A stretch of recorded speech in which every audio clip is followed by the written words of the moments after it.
This is our presentation for Project 4, where were improving the SFM learner. We're going to be talking about the augmentation and losses we implemented, then how we evaluated those changes, and the results that we got. We implemented four augmentations, each of which was had a 50% chance of being applied if that augmentation was turned on. First, we implemented color change augmentation, which was inspired by GeoNet. That included gamma shift and brightness shift, which was consistent over channels, and then color shifts, which was randomized individually for each channel. This was done so that we could stress the non-photometric losses that we added.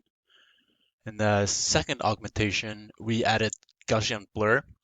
These values were randomly picked from a truncated normal distribution which we added to the image.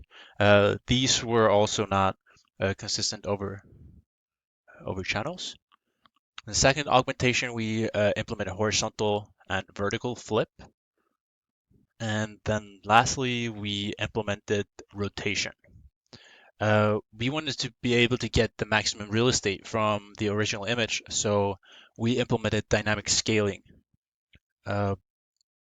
Since we were scaling the image, we scaled the intrinsic matrix as well, and the steps were the following. We randomly picked a corner between -90 and 90 degrees. We computed where the top right corner would translate, where we used the absolute value of the rotation. Then we computed the new height and width of the image, and then find the largest scaling factor of that height and width. We randomly added 180 degrees to the rotation to cover all the 360 degrees. Then we resized the image, rotated the image, and then cropped the center. And finally, we scaled the intrinsic matrix. We will now discuss the existing loss functions and the additions that were made to it. SFM Learner currently has three types of losses: pixel loss, smoothness loss, and explainability loss. The explainability loss was found by the authors of SFM Learner to not contribute much towards the accuracy of the network and was thus disabled in our experiments too. The pixel loss used in SFM Learner is an L1 difference between the image pixels. It is a reconstruction loss meant to maintain the high-level structure between the target image and the inverse warped source image. However, L1 difference is known to introduce blur in the output images. We incorporated the SSIM loss from GeoNet paper, which is better than the L1 loss in the sense that it maintains correctness as perceived by humans. It does so by using three different metrics: a luminance mask, a contrast mask, and a structure metric.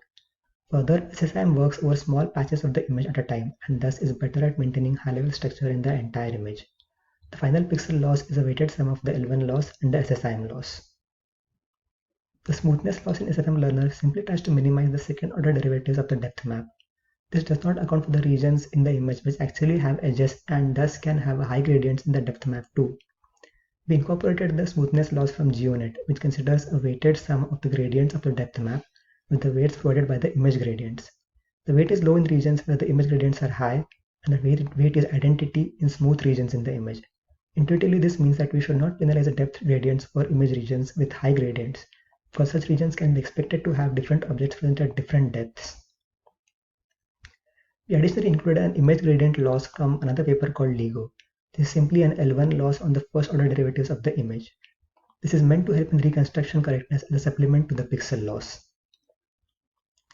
The LIGO paper also implements a depth normal consistency loss. They derive the depth map from the normal map and vice versa, and apply the smoothness loss on both the predictions. Although the normal map is not needed for camera pose estimation, on a higher level it helps in improving the depth map accuracy. So we incorporated the depth to normal and normal to depth layers from LIGO in SFM Learner, applied the smoothness loss to both the predictions, and added them to the total loss. We conducted a wide range of experiments with varying loss functions and data augmentations. The best performance was achieved with GeoNet loss and color augmentation applied to 100% of the training images. This yielded about a % improvement over the default SFM learner. Perhaps more impressively, the highest accuracy category jumped by over 10%. Pose performance was identical. Our training hyperparameters are the same as in SFM learner. 200,000 iterations total with 64 epochs and a batch size of 4. Each training session took about 4.5 hours on a PC with an RTX 2080 and an i7-8700K. We saved models periodically during training and saved the model with the lowest loss as well. Observations: SFM learner and GeoNet losses aren't directly comparable because the additional term in the GeoNet loss increases its baseline value. But notice that adding augmentations makes training noisier and increases loss, but ultimately yields better performance. We conducted a thorough ablation test of our data augmentations. Some observations: our rotation and cropping augmentation markedly decreased performance. We attribute this to the significant difference in appearance that this causes in the training image. The other forms of augmentation uniformly increased performance. Increasing the rate of augmentation from 50% of training images to 100% also improved performance. Note, however, that adding multiple augmentations together, such as color, flipping, and Gaussian augmentation, caused a drop in performance. Those experiments aren't shown here but are in the report. Here are some example outputs from our system. We've selected 3 of the best performing images and 3 of the worst, measured by absolute relative error. As we can see, and as we might intuit, easier scenes are those with even lighting and an open road, and those which are of typical scenarios in the dataset. Also, the best performing images tend to have cars towards the edge of the image rather than in the middle. Harder scenes tend to be more crowded, especially cities with more pedestrians, or have varied lighting, or are of atypical scenarios, such as the scene in the last row. Here are some examples where one augmentation performs much better than another.